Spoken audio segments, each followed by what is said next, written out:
Dear students, welcome to IOL PowerPoint presentations for history. My name is Ndinelao Motoanaha. You can get me or you can contact me on the following number 08161949945, and my email address. You can as well as email me or get me on my email address, which is given above there. Welcome to this history module 2022. The 3 question papers that we are facing or we are going to write, namely April, August, and November, will be consisting of 3 sections, which is international relations, Namibian history, and South African history. The questions that will be set, they will just be set randomly from the above sections, of which will make up 5 questions for each question paper. So each question paper will be out of 130 marks. So make sure you use the prescribed study materials, and you have to answer all the questions for you to score more marks. So in the international relations consists of the following topics that would be covered for the 3 examinations. So from the international relations, you should expect to know the terms of the Treaty of Versailles. What do I mean by knowing the terms of the Treaty of Versailles? So knowing the terms, you should be able to know how these terms affected the German people. How did the Germans take these 3 terms of the Treaty of Versailles? So remember, we have 5 terms, mainly 5 terms, but there are the most 2, which is the loss of territories and colonies and the reduction of armed forces. Take note, the main terms of the Treaty of Versailles are 5, which is war guilt, reparations, loss of colonies and territories, the reduction of the Germans' armed forces, and when they established the League of Nations, they did not allow Germany to get into that. But we have the 2 main ones, which is loss of territories. We must be able to know all the territories that were taken away from Germany by the Treaty of Versailles. You should know all the details, all what has been cut off from Germany as far as the army, or in another word, as far as military concerns by the Treaty of Versailles. So, how did the Treaty of Versailles affect the Germans? So by this, you should know the reactions of the German people towards the Treaty of Versailles. So when the Treaty of Versailles was signed are the big three? And what were their motives? Or what were their aims? Remember, they were big in the Paris Peace Conference. There were representatives from 3 countries, namely USA, France, and Britain. So, who were those big threes from those 3 countries? And what were their aims? In another word, their motives towards punishing Germany or towards establishing peace in the world. So, you should also know that when they were in the Paris Peace Conference, that was just a year after the end, after the First World War has ended. And remember, each country was affected by the war. And yet these 3 leaders had to meet, to sit there. They said the conference started in February 1919. And it ended in June 1919. So all those 5, round about 5 months, these leaders were just sitting there, discussing about how to punish Germany and also making a way forward how to bring peace in the world. So remember, these countries left domestic problems at their countries. They left this and that at their countries. People needed to get back to their work. People needed to be repatriated, those refugees. They also needed to bring back the refugees that have fled from their countries to other countries due to war. So all these problems and other problems that you could think of, this is what made the big threes, that they could not just go on with the time in this Paris Peace Conference. They had to compromise because they could not get what they wanted. Now find out why their aims were or could not be fulfilled. So the international relations continues. In the international relations chapter, you should also be able to know the topic of the League of Nations. So, League of Nations, you should know its structure. And the structure is the bodies that made up this League of Nations.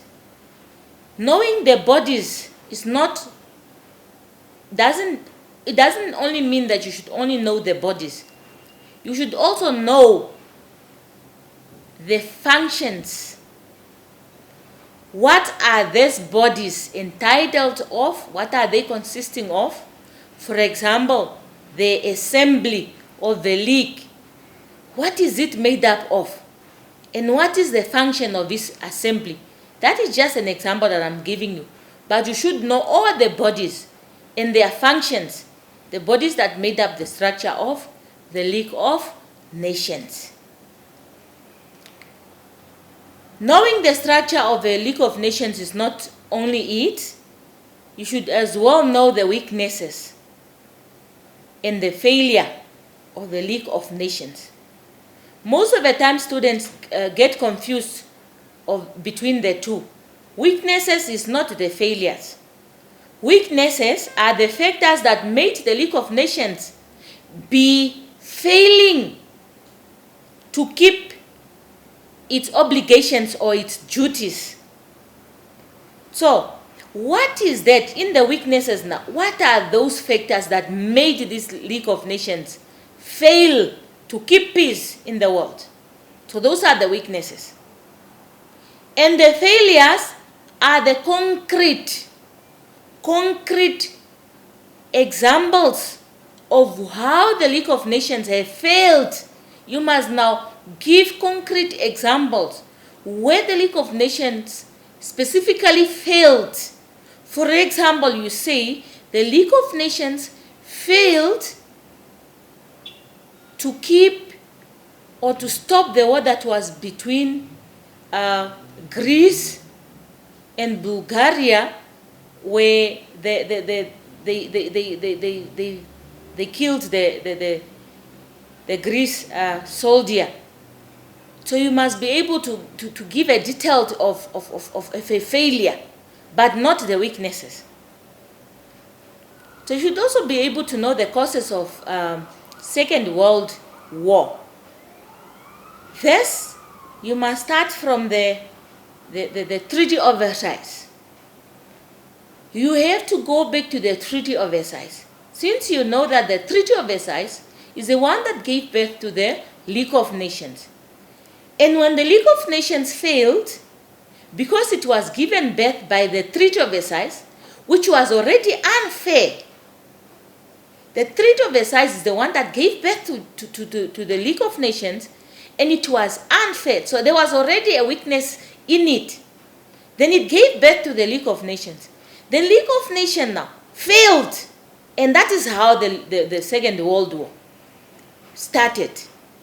So I'm not going to give you a detailed description of what caused the Second World War, but the point I want to make here is that when you are looking at the factors that contributed to the second outbreak of Second World War, you should start from the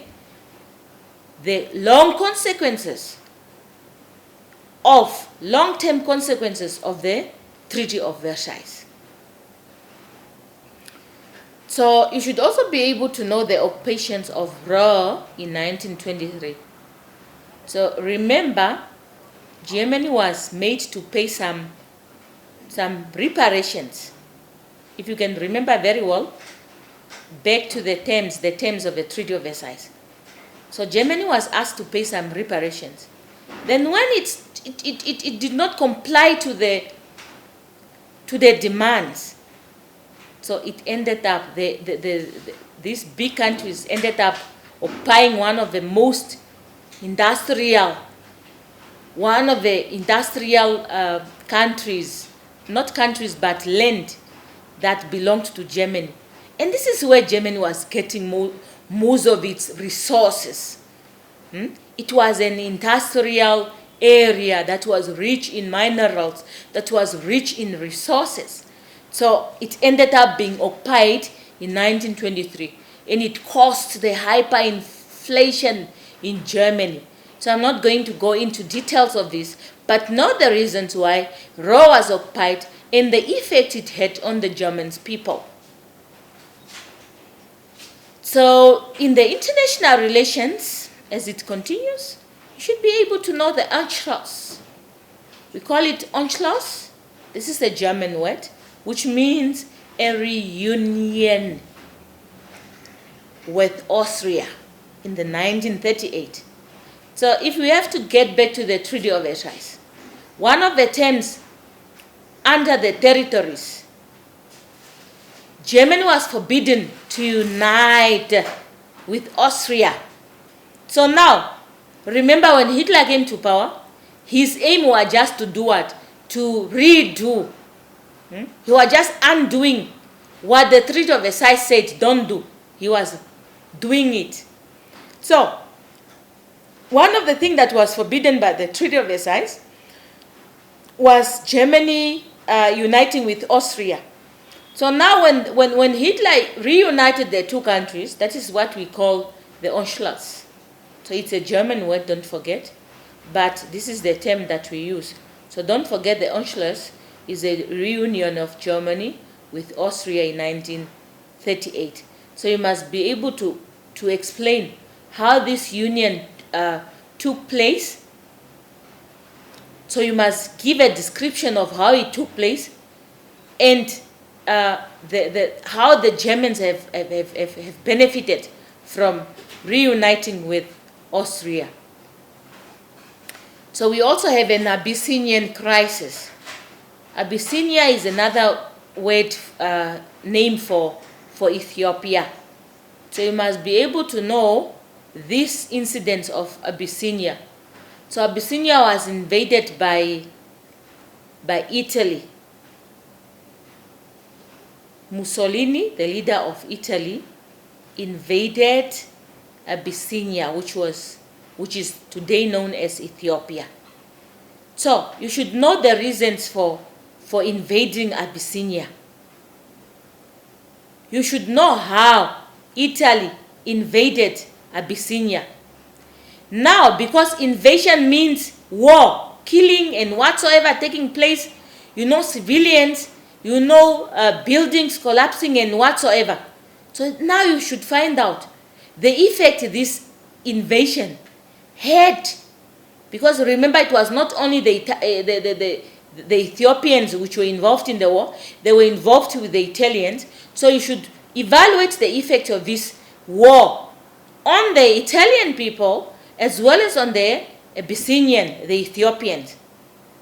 But that war, because it was fought in Africa and it was caused by a European country, this war had a devastating effect even in the world. So you must find out the effect it had on the Italians, on the Ethiopians, and in the world at large.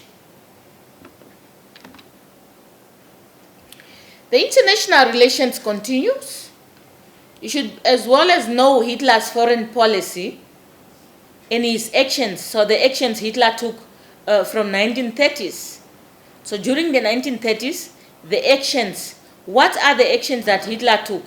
And these actions are what is known as Hitler's foreign policy. If you know the Nazis' ideologies, then you will be as well as knowing the actions Hitler took. So don't forget that the word foreign means outside the normal plan, outside the normal circumstances. So when we call it foreign, it's because Hitler went beyond what he was expected to be doing. So what was Germany supposed to do? Go back to the terms of the Treaty of Versailles. So what Germany was not supposed to do, this is what Hitler decided to do. And that is what we call the Hitler's foreign policy, because he did what was not supposed to be done or what was forbidden by the Treaty of Versailles.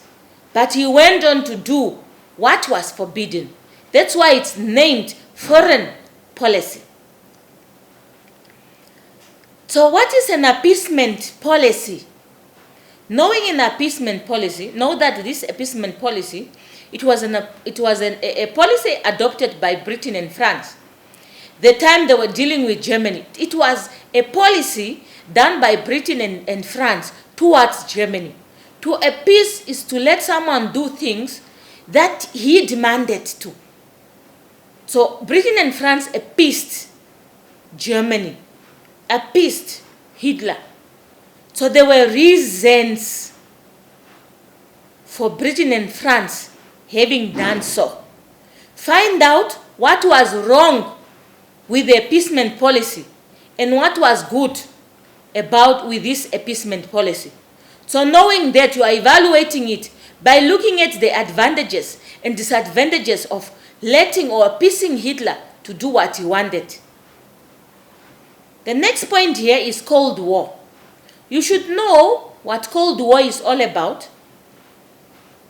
You should know what happened during Cold War.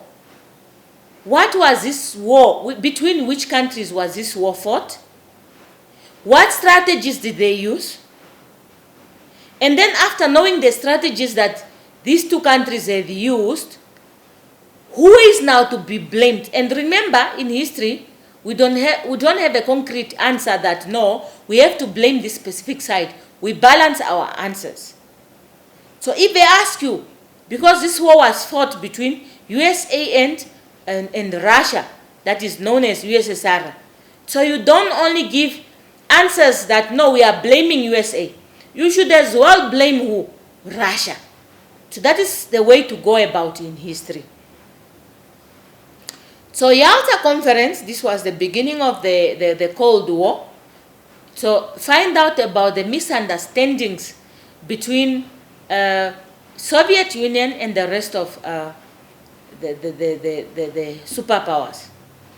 So just before the war ended, Second World War ended, in the conferences that were held, one of the conferences was the Yalta Conference. Find out what was the agreements, what were the agreements, what is that the leaders have agreed to, and what is that they have disagreed to. So that one makes up, everything what was discussed in the Yalta Conference. You should know also the Berlin blockade. So the blockade, you should be able to differentiate between the blockade and the wall that was built. So they call the blockade Berlin blockade. So the blockade is not the same as the wall. The wall was a concrete wall built to separate, this West Germany from East Germany.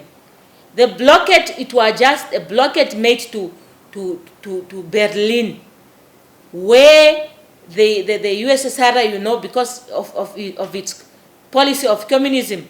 Read further, find out why USSR put up a blockade between the rest of Berlin and then its zone.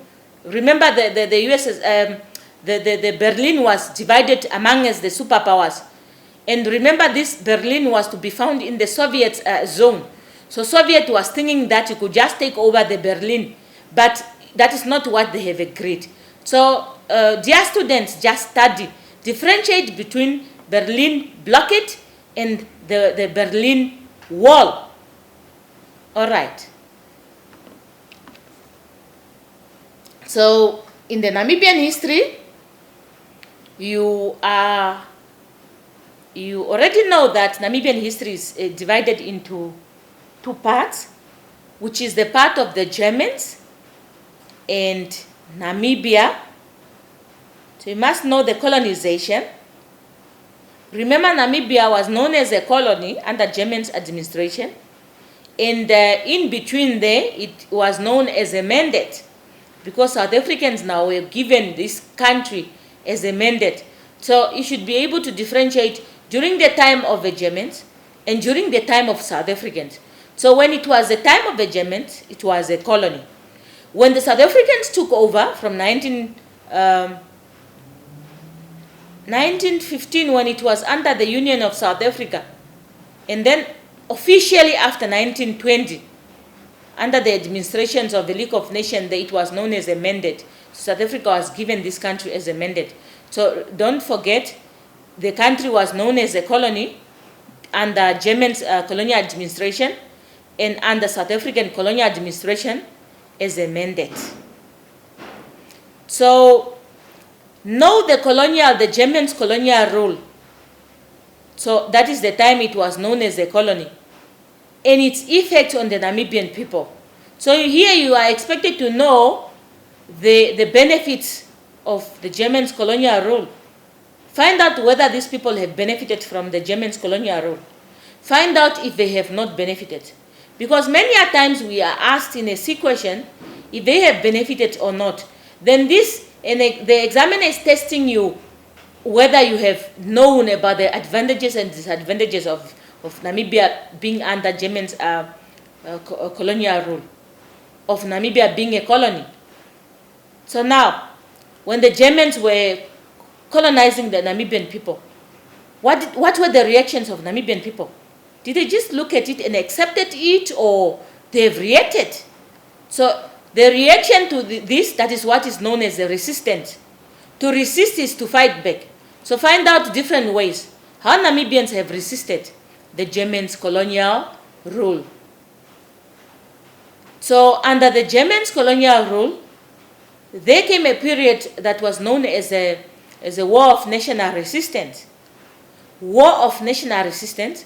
This is whereby the nations, the indigenous people, collaborated together or united together to fight or to resist the Germans' colonial rule. So when all the nations stood together, that is what is known as war of national resistance. So you should be able to know the causes to this. There are three main causes you should be able to explain. Should be able to for example, for instance, you should be able to know how loss of cattle caused the indigenous people to fight, to start a fight. You should be able to know how colonial operations caused the war. You should be able to explain how loss of land ended up into these Namibian groups uniting together to resist against the Germans' colonial government. So, after the war was fought, the War of National Resistance, what were the consequences? What were the results? What happened after the Germans the Germans fought the Namibians during the War of National Resistance? So you should be able to know that some people were killed, some people were driven into the Omayake deserts where they died of thirst and hunger. Some people were arrested. So all this, I'm just giving you an example. So must be able to explain the consequences or the aftermaths of the War of National Resistance. So another part in Namibian history is whereby Namibia was known as a mandate, just like what I've explained in the beginning. So during the South African colonial administration, Namibia was known as a mandate. So you must be able to explain South African occupation, reasons for why South Africa occupied Namibia. How did Namibia end up in the hands of the South Africans? So you must be able to explain that. You must be able to explain the mandate system. How was the mandate classified? Under which mandate was Namibia classified? And what were the duties of what is that South Africa was supposed to do as taking over the mandate, Namibia as a mandate? What is that South Africa was expected of doing whenever it received Namibia as a mandate country? So the expectations of South Africa is not what it did, because we heard that South Africa has got two main intentions: to exploit the natural resources and also exploit the Namibian people for their own benefit. So you must be able to differentiate between the expectations. What is that South Africa was supposed to be doing to Namibia as a mandate, and what it ended up doing to the Namibian and the natural resources of the country. Under the South African occupation or the mandate over Namibia, you should also be able to know the Southwest African People's Organization, which is SWAPO in short, and how it got engaged, how it got itself engaged in the armed struggle. Dear students, I would like you to differentiate between liberation struggle. So liberation struggle is a broader term that involves every means of liberating. So SWAPO, as we all know, was the only party now that engaged into an armed struggle, which makes up, which falls under a liberation struggle.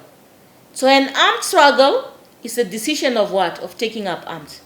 So you are expected to know the reasons for SWAPO deciding to engage in an armed struggle. And when did this take place? How? And where? So the last part is the South African history. So students, you are expected to know the introductions of apartheid laws in South Africa.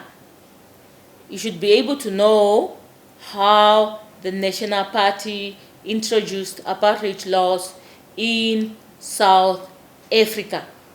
So knowing how the National Party introduced these laws, you should also be able to know which specific laws you must be able to name.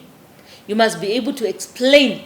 You must be able to give the effect of these laws. For example, Bantu Education Act. You must be able to explain what Bantu Education Act is all about, knowing its definition or its meaning.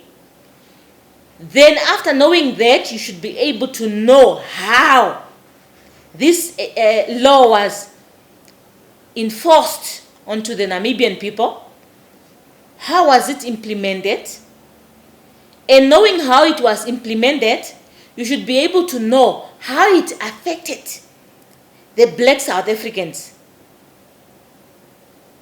So knowing how it affected, now you should also be able to know the consequences, the results, or the aftermath of this. What is that? How did it affect the black South Africans? That is just an example of Bantu education, but you are expected to know all the laws, apartheid laws, and how they affected the black South Africans. Now, when the National Party introduced apartheid in South Africa, did the black South African just accepted apartheid the way it is? Or what did they do? Obviously, we know they have resisted. So you should find out different ways how these black South Africans resisted apartheid. So no different movements, no different incidents, no different individuals. For example, Nelson Mandela. For example, Steve Biko. How did they contribute? How did they resist the apartheid laws in South Africa? So, resistance to apartheid, this is where it includes internal factors and external factors. So you must be able to know which were the internal factors. Internal means inside. External means outside. So what were those factors that contributed to the end of apartheid? And you should be able to know how it contributed to the end of apartheid in South Africa. So the specific way how people resisted apartheid is the Soweto uprising. So you must be able to know these Soweto uprising incidents. You should be able to explain or describe it. You should be able to explain how it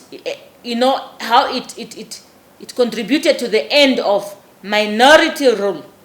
In another word, how did Soweto uprising contribute to end of apartheid in South Africa?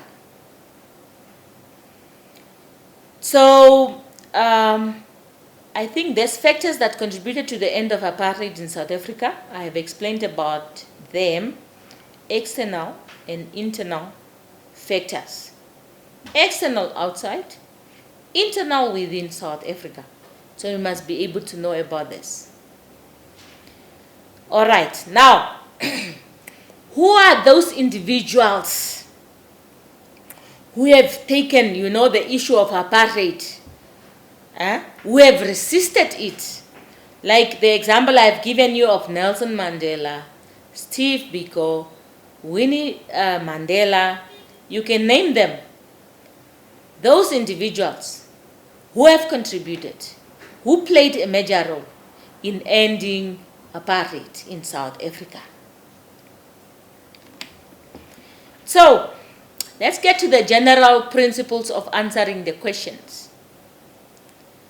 So, when in this history, you are expected 3 questions, which is numbered number 1, 2, 3. So the first question, it's always needing your description. This is a short question that always needs description.